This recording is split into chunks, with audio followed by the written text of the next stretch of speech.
Hello student, सृष्टि classes में आपका स्वागत है। देखिए, आज हम बात करेंगे कक्षा 10 के विज्ञान की बात, यानी कि विज्ञान में भौतिक विज्ञान की बात किया जाएगा, जिसमें से आपकी परीक्षा में बहुत ही इम्पोर्टेंट होता है और यह हर स्टेट के परीक्षा में यह आपका बहुत ही इम्पोर्टेंट होता है। पहले उसमें हम बात करेंगे लेंस के द्वारा प्रतिबिंब बनने का नियम। लेंस के द्वारा प्रतिबिंब बनने के नियम की बात किया जाएगा कि लेंस के द्वारा कितने प्रकार के प्रतिबिंब बनते हैं और उसी के आधार पर हम पढ़ेंगे उत्तल लेंस के द्वारा प्रतिबिंब का बनना और अवतल लेंस के द्वारा प्रतिबिंब का बनना। उत्तल लेंस के द्वारा प्रतिबिंब बनने के उत्तल लेंस द्वारा प्रतिबिंब जब बनता है तो वह 6 प्रकार का बनता है और अवतल लेंस के द्वारा जो प्रतिबिंब बनता है वह 2 प्रकार का बनता है। वस्तु के उत्तल लेंस के वस्तु के स्थिति के आधार पर प्रतिबिंब का निर्माण होता है और अवतल लेंस में भी वस्तु के स्थिति के आधार पर प्रतिबिंब का निर्माण होता है। अवतल लेंस में आभासी प्रतिबिंब बनता है और उत्तल लेंस में आपके आभासी और वास्तविक दोनों प्रकार के प्रतिबिंब बनते हैं। तो उसी के आधार पर हमें यहाँ पर पढ़ना है प्रतिबिंब बनने के नियम। जब तक आपके प्रतिबिंब बनने का नियम जानते नहीं रहेंगे तब तक आप प्रतिबिंब आरेख खींच नहीं पाएंगे। तो उसके प्रतिबिंब बनने के लिए और लेंस द्वारा प्रतिबिंब बनने के नियम, देखिए आज हम बात करते हैं लेंस द्वारा प्रतिबिंब बनने के नियम। लेंस द्वारा प्रतिबिंब बनने के नियम। ये लेंस द्वारा प्रतिबिंब बनने के नियम प्रदर्शित करना है हमें कि देखिए लेंस के द्वारा प्रतिबिंब बनने के नियम में आपको पढ़ना है उत्तल लेंस द्वारा प्रतिबिंब बनने के नियम।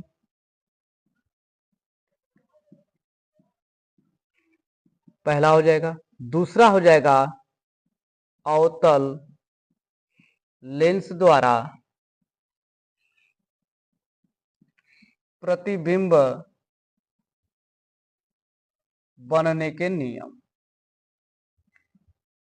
बनने के नियम, यह आपको नियम प्रदर्शित करने हैं। इसके भी आपके 3 नियम होते हैं और अवतल के भी 3 नियम होते हैं। उत्तल लेंस के भी 3 नियम और अवतल लेंस के भी 3 नियम होते हैं। इन्हीं 3 नियमों में से उत्तल लेंस के 3 नियम हैं, तो उन 3 नियम में से 2 नियम लगा करके एक प्रतिबिंब का निर्माण होता है। 3 नियम में से 2 नियम लगा करके आपको एक प्रतिबिंब का निर्माण होता है। चलिए देखिए ये नियम क्या क्या होते हैं। पहले हम पढ़ेंगे उत्तल लेंस के द्वारा प्रतिबिंब बनने के नियम, फिर उसी में पढ़ेंगे अवतल लेंस के द्वारा प्रतिबिंब बनने के नियम। तो इसमें आपका प्रथम नियम हो जाएगा प्रथम नियम। प्रथम नियम, प्रथम नियम में हम दोनों को साथ ही चलेंगे। प्रथम नियम में आपका हो जाएगा, पहले यहां पर हम एक आरेख खींचेंगे उत्तल लेंस की। एक उत्तल लेंस बनाएंगे और एक बनाएंगे अवतल लेंस। यहां पर हम बना रहे हैं अवतल लेंस। ये क्या हो गया? ये आपका अवतल लेंस हो गया। अवतल लेंस किसे कहते हैं? किनारों पर मोटा तथा बीच में पतला होता है, उसे हम अवतल लेंस कहते हैं। यह आपका कौन सा लेंस हो गया? अवतल लेंस। अवतल लेंस। और किनारों पर पतला तथा बीच में चौड़ा होता है, उसे कहते हैं उत्तल लेंस। उसे क्या कहते हैं? उत्तल लेंस कहते हैं। अब देखिए यह इसके एक बीचों बीच भाग में से यह लेंस का द्वारक होता है और इसके लेंस के एकदम बीच भाग में एक प्रकाशिक केंद्र होता है और अवतल लेंस के बीच में भी एक प्रकाशिक केंद्र होता है। इसी प्रकाशिक केंद्र के आधार पर एक हम खींचेंगे मुख्य अक्ष, जो लेंस के एकदम बीचों बीच भाग से क्या हो, गुजरती हो। ये मुख्य अक्ष हो गया, इसको हम नाम देंगे मुख्य अक्ष। क्या नाम देंगे? मुख्य अक्ष। यह भी आपका हो गया मुख्य अक्ष, जिसको हम प्रकाशित केंद्र को O से प्रदर्शित करेंगे। यहां पर भी प्रकाशित केंद्र को O से प्रदर्शित करेंगे। अब देखिए, यह बना आपका उत्तल लेंस और यह बन गया आपका अवतल लेंस। जब अवतल लेंस और उत्तल लेंस जब बन जाते हैं, तब इसी के आधार पर हम ये प्रतिबिंब बनने के आरेख खींचेंगे। यानी कि प्रतिबिंब बनने के 3 नियमों का आरेख खींचा जाएगा। देखिए, अब इसमें पहले हमें फोकस स्थापित करना पड़ेगा कि फोकस लेंस में कितने होते हैं। फोकस लेंस में 2 होते हैं। कितने होते हैं? 2 होते हैं। फोकस जो है लेंस में कितने होते हैं? 2 होते हैं। इसलिए 2 होते हैं कि 2 पृष्ठ होगा तो 2 फोकस होगा। इसलिए कि 2 पृष्ठों से जब दोनों घिरा होता है तो उसे ही क्या कहते हैं? लेंस कहते हैं। तो उसी तरह से आपका एक यह प्रथम पृष्ठ है, यह द्वितीय पृष्ठ है। जब यह प्रथम पृष्ठ है तो इसका फोकस इसके सामने F1 होगा और यह दूसरा पृष्ठ है, इसके सामने फोकस आपका F2 होगा। प्रथम फोकस हो गया, द्वितीय फोकस हो गया। फिर उसी तरह से यह आपका प्रथम या द्वितीय फोकस है तो यह यहाँ पर आपका F2 बनेगा और यह प्रथम फोकस है, इसलिए यहाँ पर बनेगा F1 बनेगा। यह प्रदर्शित कर दिया गया आपके फोकस। अब इसी के आधार पर हम प्रदर्शित करेंगे किरण आरेख की। किरण आरेख हमेशा बाईं तरफ से आती है, चाहे लेंस हो चाहे दर्पण हो, कोई भी हो, हमेशा प्रकाश की किरण लेंस के या दर्पण के बाईं सिरे से आती है। तो उसी तरह से बाईं सिरे से हम प्रदर्शित करेंगे। देखिए, कह रहा है कि प्रथम नियम हमने पढ़ रहा है। तो इसमें कहा जाएगा कि मुख्य अक्ष के समांतर, ये मुख्य अक्ष है, मुख्य अक्ष के समांतर चलने वाली प्रकाश की किरणें लेंस से अपवर्तन के पश्चात वह द्वितीय फोकस से होकर सीधी रेखा में चली जाती है। ये प्रथम नियम हो गया।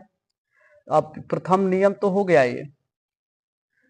अब देखिए कैसे यह मुख्य अक्ष के समांतर चल रही है और लेंस से अपवर्तित होकर के द्वितीय फोकस पर होती हुई सीधी रेखा में चली जाती है। उत्तल लेंस जो है प्रकाश की किरण को अभिसरित करता है, यानी कि इकट्ठा करता है। क्या करता है? इकट्ठा करता है, अभिसरित करता है, इसलिए अभिलंब की ओर झुक जाती है। इसी तरह से हम पढ़ेंगे अवतल लेंस में। इसमें भी वही नियम रहेगा कि मुख्य अक्ष के समांतर चलने वाली प्रकाश की किरण यह प्रकाश लेंस से यानी कि अपवर्तित होकर होती है और यह अपसरित हो जाती है, अपसरित हो जाती है। लेकिन ऐसा प्रतीत होता है कि यह द्वितीय फोकस पर आकर के मिलती हुई प्रतीत होती है। यह क्या है आपका? इसको प्रदर्शित कर रहा है कौन से नियम का? प्रथम नियम का। प्रथम नियम हो गया। इसी तरह से आपका द्वितीय नियम चलेगा। देखिए, यहां पर हम लिख द्वितीय नियम, द्वितीय नियम, द्वितीय नियम हो गया। अब द्वितीय नियम में देखिए, यहां पर बनेगा आपका उत्तल लेंस।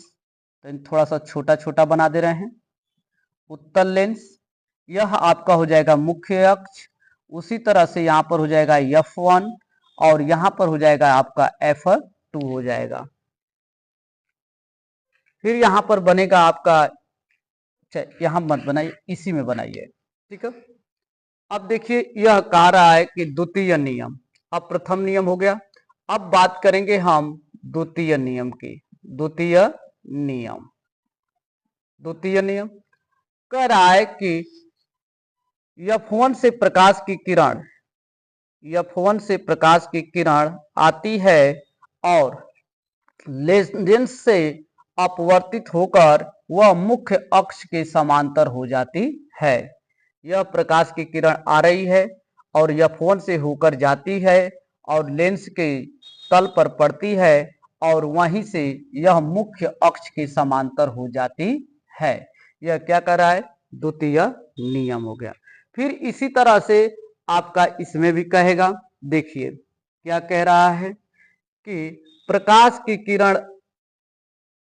की किरण आती है और लेंस के तल पर पड़ती है और लेंस के तल पर पड़ने के पश्चात वह मुख्य अक्ष के समांतर हो जाती है, लेकिन ऐसा प्रतीत होता है कि वह F1 यानी कि प्रथम फोकस पर मिलती हुई प्रतीत होती है।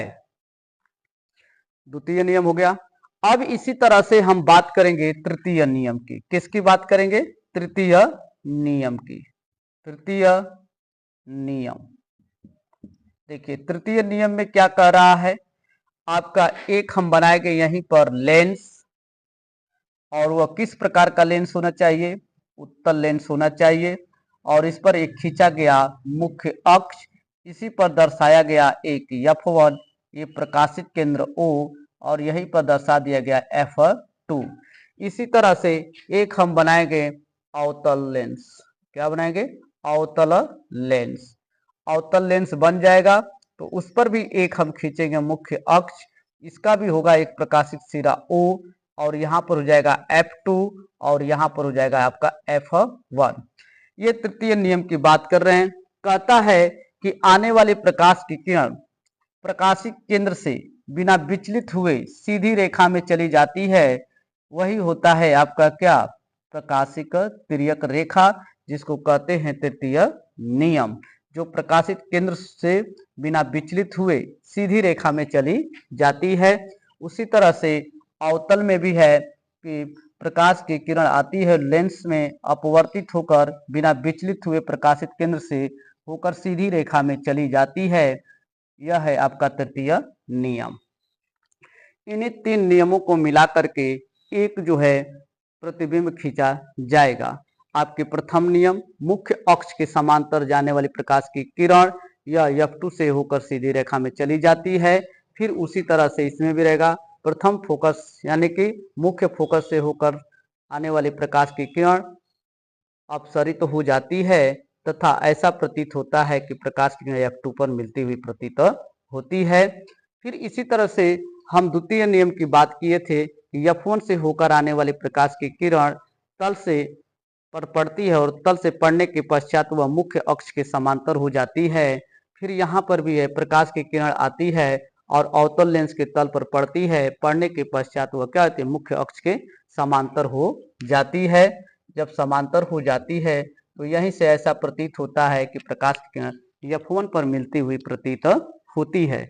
फिर उसी तरह से इसमें भी तृतीय नियम में दर्शाया गया है कि आने वाले प्रकाश की किरण बिना विचलित हुए आने वाली प्रकाश की किरण लेंस में अपवर्तित होकर बिना विचलित हुए प्रकाशित केंद्र से होकर सीधी रेखा में चली जाती है। सीधी रेखा में चली जाती है। यह हो गया आपके उत्तल लेंस में। फिर उसी तरह से अवतल लेंस में बात किया जाएगा, इसमें भी प्रकाशित केंद्र से होती हुई बिना विचलित हुए सीधी रेखा में निकल जाती है। यह हो गया आपका प्रतिबिंब बनने के तीन नियम। इसी प्रतिबिंब बनने के तीन नियम में से आपके एक चाहे दो चाहे तीन के नियम को लगा करके, चाहे दो या तीन नियम लगा करके इसमें से एक प्रतिबिंब खींचा जाता है। दो नियम लगाएंगे तो आपको एक प्रतिबिंब आरेख खींच लेंगे। अगर ये नहीं जानते रहेंगे तो आप जो है प्रतिबिंब का आरेख नहीं खींच पाएंगे। कहाँ पर मिलती है, कहाँ पर काटती हैं, कहाँ पर कैसा प्रतिबिंब बन रहा है, उल्टा बन रहा है कि सीधा बन रहा है कि आभासी बन रहा है, ये नियम जानना बहुत जरूरी होता है प्रतिबिंब खींचने के लिए और प्रतिबिंब बनाने के लिए। बहुत ही ये प्रकाश चैप्टर का ये बहुत ही इम्पोर्टेंट ये थ्योरी है। लेंस द्वारा प्रतिबिंब बनने के नियम आपकी परीक्षा में एकदम फिक्स रहता है कि ये किसी न किसी का आपको आरेख खींचने के लिए परीक्षा में दे देता है।